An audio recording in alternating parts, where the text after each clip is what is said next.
Not on your. Oh. Ready? Okay, so welcome everyone. Before I call the meeting to order, I'd like to welcome Brian Doucette, our new Deputy County Administrator. Patrick, you want to make a couple comments? Yeah. Brian is in his second week here now. He's been getting acclimated and getting out and about, meeting people and up to speed on all the projects and priorities. We're getting him plugged into the capital improvement plan right now, which we're just starting up. And happy to have him. He brings a wealth of experience and knowledge here to Ottawa from Berrien County, and just really appreciate. So thanks for making him welcome, and I'm sure he's looking forward to meeting the rest of the board as well. Absolutely, Brian. Welcome aboard. You have any comments or something Yeah. Oh, yeah. Thank you all very much. This is week 2, and I'm thrilled to be here. I will freely admit I've gotten lost in the building now a couple of times, so hopefully that gets better. But aside from that, I'm really happy to be here, and it's been a fun first week, just learning some of the team members and seeing some of the projects that you have underway. So hopefully I can assist with those projects. Maybe you could tell us a little bit, tell the community a little bit about yourself. Sure. So this is it's a slightly amusing story. So when I was a teenager, I was waiting tables, and I spoke to the then South Haven city manager just about essentially what public management was. That then led to working my way through a public relations degree and then a master's in public administration. I interned for Berrien County as a 21-year-old. That led to my first city manager's position, City of Waterville. Excellent opportunity. I got to learn everything from working with police unions to literally helping with public works. So great time there. Then on to the city of South Haven. South Haven is 3.5 square miles. Its utilities push out to about 20 square miles. So we handled everything from water, sewer, electric. One of the highlights with the city of South Haven was just highly focused on regional approach. So we did shared water, sewer. We did shared electric. We also had shared police, fire, and even recreation. One of those highlights was spending a Sunday at my kitchen table with the township supervisor negotiating a police services contract. He is still a dear friend to this day, and it was just a fun 10 years. And right around year 10, the guy I interned for gave me a heads up that Berrien was looking for a new administrator, and that just felt like the next step. So I went from the intern to the administrator, and just continue to learn each day. So now I'm here, and I look forward to working with all of you. Well, again, welcome aboard. Thank you. Good. Okay, so let me call to order the Finance Administration Committee meeting of February 10. Rachel, do you want to take a roll call? No, we don't need that. All right. So first up on the agenda is the public comment. Would anyone like to address the committee? Anyone online, Regina? Okay, so I needed approval of the agenda. So moved. Support. All in favor, say aye. Aye. Okay. Let's go to the consent resolution, which are the minutes of the last committee meeting on January 20. Have a motion? Motion to approve the consent resolutions. A second. Support. All in favor, say aye. Aye. All right, let's go to the first agenda item, action item, the statement of review. I need a motion to approve the statement of review. So moved. Support. Questions, comments? Okay. Rachel, do we need a roll on this one? Yeah, I usually just do Yep, it. yep. Mr. Barry, Yes. Mrs. Rhodey, Yes. Mr. Zylstra, Yes. Mr. Georgezma, Yes. Mr. Teeples. Yes. Motion passes. Okay, the next thing is the Employee Assistance Program. Motion to approve and forward to the Board of Commissioners, 2-year contract addendum to continue services with Pine Rest to provide the county's Employee Assistance Program at an estimated cost of $94,000. So moved. Support. Questions, comments? Is there anyone here to talk about that? Yeah, Kirk Babcock's here from HR. I can also, as he's coming up, just wanted to make a note. There's a correction in the action request. The date said that it ran from January 1, 2003 to 2025. That should say 2023. That was the last renewal, but we've actually been in contract with Pine Rest since 2019, and we've renewed continuously since that time. But I'll let Kirk speak to the benefits of that program. Good morning. I'm Kirk Kirk. Babcock, the Assistant HR Director. And with this contract, we've, as the county, have been very happy with the services that they provided. Recently, one of the contracts that was upgraded, one of the services was upgraded from 5 visits per incident to 7 with no additional cost. They're also one of the few providers that, if the only provider that allows for the incident, critical incident management as well. So if there's a person who has a very traumatic experience, then they can have special services for that. That's something that commonly comes with deputies that have traumatic experiences as well. So, Does it cover the families too? pardon me? Does it cover families? Yes, it does, dependents. So Kurt, you're using the word incident, that's the same as issue, right? It would be. It says here, it says- The critical incident is a little bit different in terms of because it's a very traumatic experience. Some issues could be, they might need marital counseling, financial counseling, things like that. And those are 7 visits or sessions per incident, not total, but per incident. So somebody could have a number of incidents going on and they get 7 visits or sessions. Okay, and that can be over a course of whatever time, right? I believe it is, yes. I don't believe it's calendar year. I believe it's per issue, depending on how long the issue might Okay. last for somebody to need coaching Okay. or counseling. Okay, great, thank you. You're welcome. Do we get pretty good utilization, or do we do any sort of metrics to track this? Yes, we do. We have information I can share if needed about the utilization per year. We do have utilization numbers from 2025 that we recently received, and they can be shared if needed. Yeah, I wouldn't mind seeing that. I'm just curious, how often this program is used. I think it's great. Pine Rest does great work. So just curious. Okay, Kurt, that may be something you want to bring to the board when we address this issue in 2 weeks. okay, Yeah, definitely. that might be good information. Yeah. I'm curious about, does the 911 call center, I know they're a separate entity, but do they also participate under this contract or access these services? Do you happen to know that? I will look into that. Okay, Central Dispatch, Sylvia? yes. I don't believe it'd be the same contract. They may contract with Pine Rest for their EAP, but I don't believe they'd be Yeah. covered. We can verify that. I'd be Yeah. curious about CMH as well. Okay. Yeah, well, CMH would be currently Would- covered. Because That's they're a employees. department. Okay. Yes. Yeah, it seems like 911 would be separate, but I think they do pull them in as part of sometimes the review afterwards. So I'm just curious what it falls under. I'll look that up. Okay, thank you. Thank you. Rachel?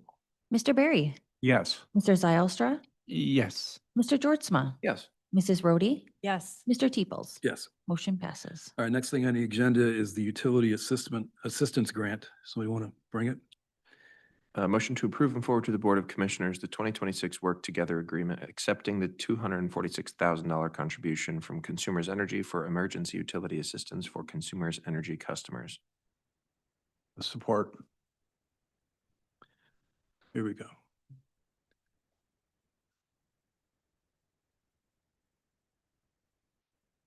Good morning.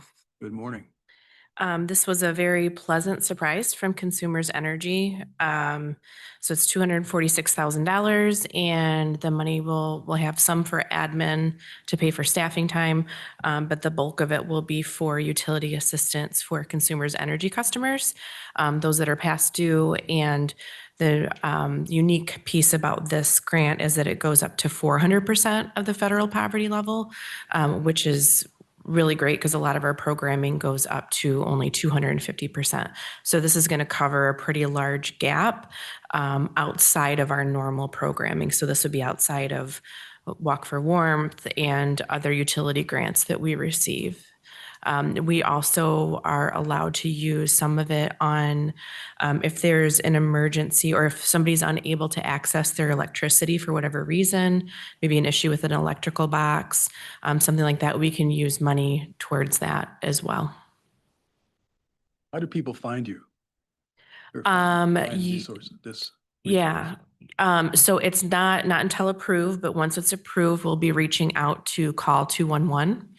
So if anybody has an issue with their electricity or one of those resources, they would call 211 and then they can get to us. I'm trying to think of other avenues. Also through MDHHS, when people reach out and do the state emergency relief for utility assistance, sometimes if people aren't able to get it covered through that, then they would get funneled through us as well. They can get funneled through us for a copay too if they're not able to pay the totality of their utilities using MDHHS. I think this is a great program. I'm just curious, are you aware of a similar program for Holland Board of Public Works customers? That's a great question. So we used to contract, we did for a number of years. We contracted with Holland Board of Public Works. They ended that contract last year, or I'm sorry, starting October 1. There have been some changes in legislation with utility assistance, so they decided not to go forward with that contract.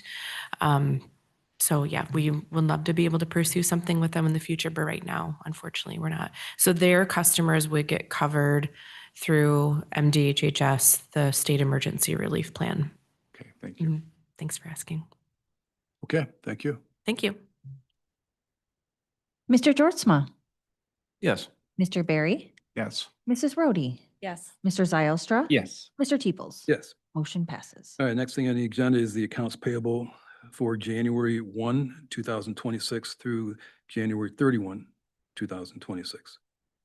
To approve the general claims in the amount of 14,072,188.59 as presented by the summary report for January 1, 2026 through January 31, 2026.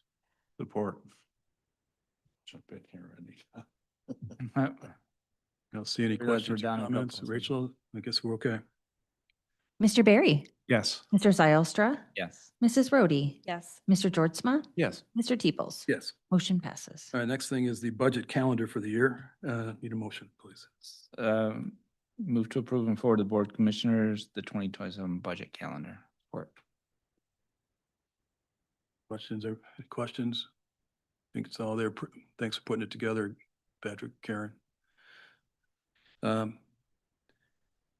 right, this is just a calendar, so we don't need a roll call. All in favor, say aye. Aye. Anyone opposed? Motion passed. Next action item is the budget adjustment. Need a motion, please. Motion to approve and forward to the Board of Commissioners the fiscal year 2026 budget adjustments per the attached schedule. Support. Karen, you want to address this for us? Anything you want to tell us about it?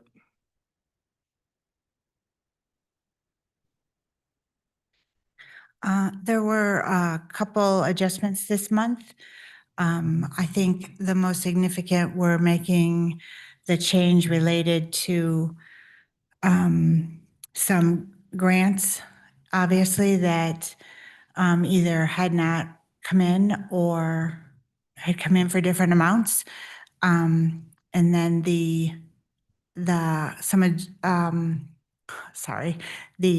I'm trying to pull it up as we're talking. The tipping fee that we had made, the assumption that that ordinance was going to be in place all year, and we haven't adopted the tipping fee for the ordinance adjustment for the tipping fee fund. So that is making the change.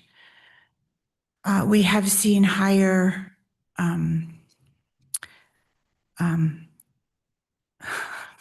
we have seen more things going to the landfill because we do still receive 2% revenue coming from the contracts. So we did make an adjustment for seeing more going. So instead of making the full, it was $1.7 million because I think the ordinance was $1 per ton or something like that.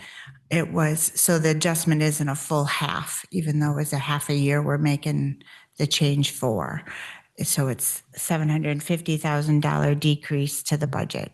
And so we're just reducing the revenue by that amount and using fund balance this year. That's probably the largest change. And Patrick, I know you sent that out to us in our board briefing, kind of just talk about conversations with waste management and how that ordinance looks right now. Are we going to see that soon or? Yeah, so we met last, I think it was a week ago today. We sat down with Waste Management, and that's really what the delay was. We've been trying to get something on the calendar with them. We went over kind of the thought behind where we're trying to recoup some costs for the Southwest landfill operation and the future hazardous materials recycling sites that we'd like to get up and going, and that the state is kind of saying you need to have these up to standard. So had a good exchange, good dialogue. They had some questions that they wanted to take back to their team, and we said, let's keep this moving. And we asked to kind of get back together within the next 2 to 3 weeks. And then once we hear that feedback, we hope to bring that ordinance before this board for adoption. Okay, just a couple of questions on that. So do we need the ordinance in order to set the tipping fees? Is that something that needs to happen first? Yes, in And order for us to collect it. And we're not calling it a tipping fee. We're calling it I think it's a user County fee. materials fee or Yeah. something like that, yeah, for Yep. sure. And then what do we need out of waste management in order to get that ordinance done? Well, I mean, we'd like to have their understanding and It's cooperate. more about being a good partner than Yes. about anything specific. In fact, the next meeting we're going to have is with both Waste Management and Republic. Right. We'd like to get them both at the table just so that we're, at least they have an understanding of our intents and purposes for. But they don't, I mean, they don't have any veto power over the ordinance itself. I mean, we're just trying to be good partners with both Yes. of these entities, right? Correct. Okay. And you said 2-3 months from 2, 3 that, weeks. as far as us seeing the ordinance? Oh, then? I mean, as soon as we can kind of get that squared away, if we make any changes, the ordinance is drafted. So Right. we would bring it back and it would probably run through finance or plan. I guess it'd be Okay. planning and policy would come through. And then once we get the ordinance, then we can go straight to the county materials fee, right? Yes, Okay. Yep. All right, so, it's a police power ordinance, so it would be effective immediately. so Karen is saying that, we left off the first half of the year of that, but we don't expect to have to do that again, or? Once the ordinance is adopted, we can start collecting that revenue. Okay, Yeah. all right, So whenever that occurs within the fiscal year, Sure. is the math equation. cool. All right, thank you, I appreciate that, Patrick.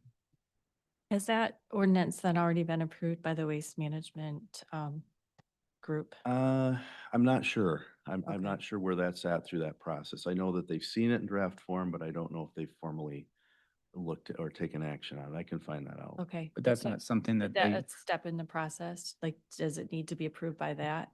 I would think so. Again, I'll let me verify that for you. Okay. Anything else? All right.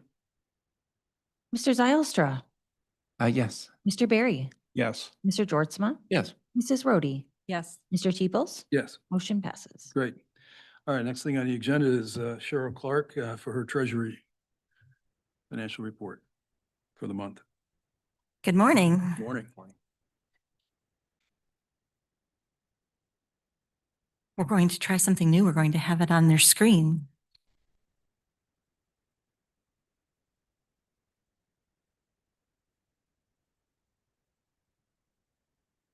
Okay. So as you can see with the first page, we are in full compliance with the county's investment policy.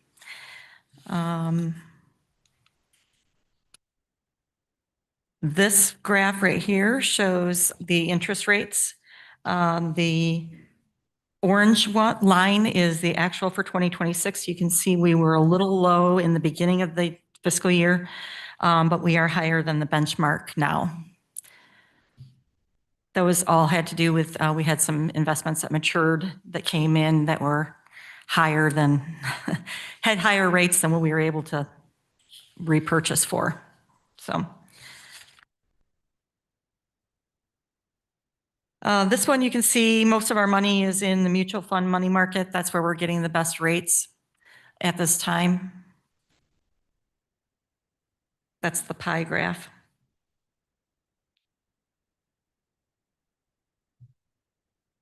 This is the reconciliation for the OPEB Section 115 trust account.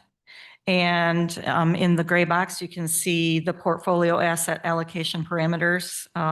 Currently, we fall pretty much within the parameters or the target, which is 50% for fixed income, 49.5 for equity funds, and 0.5 for sweep account cash.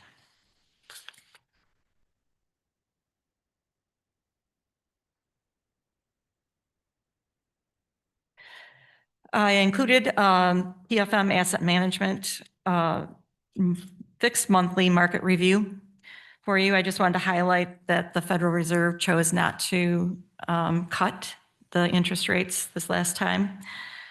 2 Fed governors dissented in favor of that, which just underscores the difference in opinion between the committee members.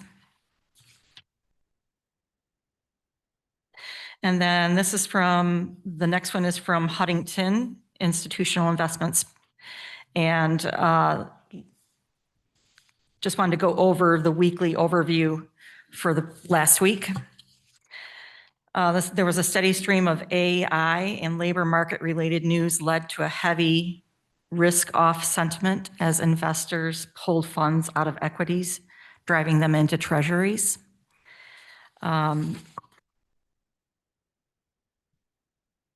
There's also been a renewed focus on the mounting risks of AI, that certain companies will be displaced because of the AI boom.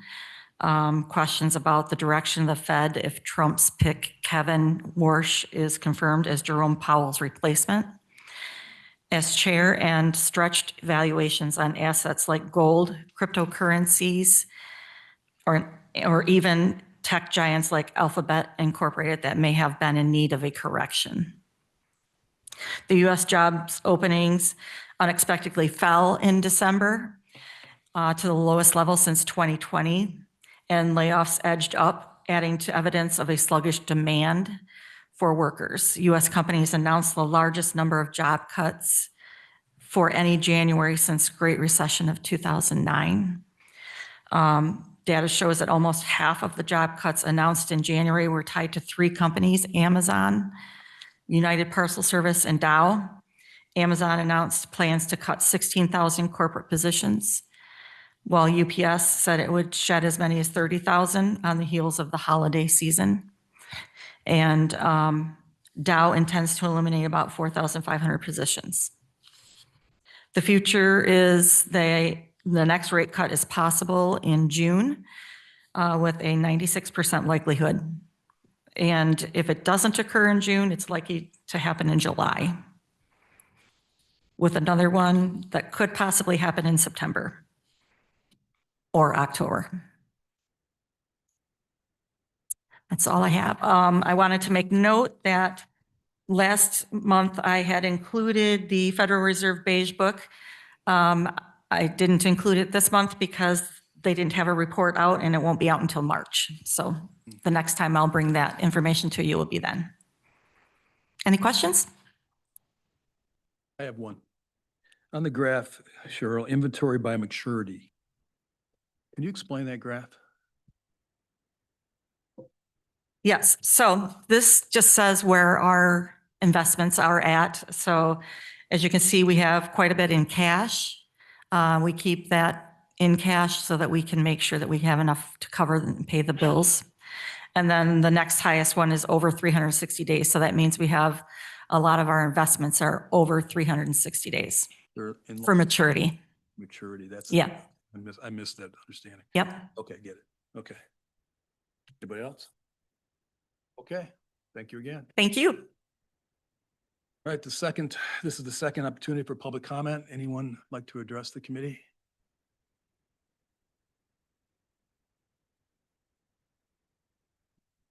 Good morning, Commissioners. Becky Patrick, Allendale. I wanted to respectfully push back on something I heard during your discussion about the tipping fees. Just by way of giving you some background on my interest in this matter, some of you may know, but some of you may not know, before I retired, I was the regional director for what used to be the Michigan Department of Environmental Quality. So I'm somewhat familiar with how environmental regulations work. And my understanding of the Part 115 statute in Section 81 is that you do have the authority to set tipping fees now, anytime you want. It's not part of the materials management plan. It is a separate section that deals with implementation. You have an existing materials management plan, although it's outdated, and the committee's working on getting you a new one. But you have a plan and you can set fees anytime you want. So thank you. Thank you. Anyone else? Okay, I guess with that, this committee meeting is adjourned.